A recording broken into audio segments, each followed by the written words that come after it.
So I've been asked to help coordinate the evening's events, and I was given a few minutes that I could speak. And if I can applaud Murat for the wonderful job he does leading the American Turkish Society.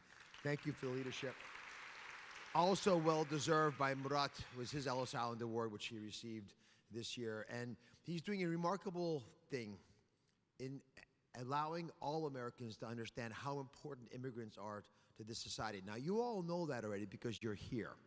But when you see the numbers, and they're stunning, 40 million immigrants, 40 million offspring, we're talking about a third of the population, college graduation rates, 52%, average immigrant creates 3.9 jobs. These are numbers that blow your mind. You realize, thank goodness societies like this are here, because we need to make sure everyone understands the value of all this. Now, there are decades where nothing happens.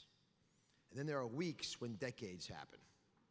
And we're living in one of those periods. We will look back on this time, hopefully when we're older and wiser, and remark about how much happened in such a short period of time. So I wanted to take a few moments to highlight why these things are important to us. And the thing about time is, when you're about to have an accident and everything sort of freezes and you think that you're actually slowing time down, that's not what happens. What's really happening is you're taking multiple mental brain shots. Multiple images are being frozen in your brain of what happened.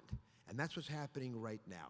Now, if you think about it, we have technology being used for good or bad. There's technology creating fake news and bubbles of information that really pervert the way we make decisions. And then you have technology providing access to fresh food to more people in Turkey than ever before with some of the technologies that we're going to be talking about later today. You have technologies making bombs and viruses that influence computer systems. You have technologies treating an illness like endometriosis that is devastating to a lot of women, especially young women, who desire to have babies and are held back. And we have, folks today who are in the cutting edge.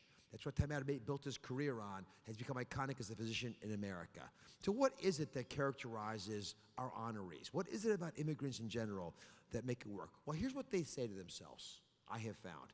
And check me on this, see if you believe this.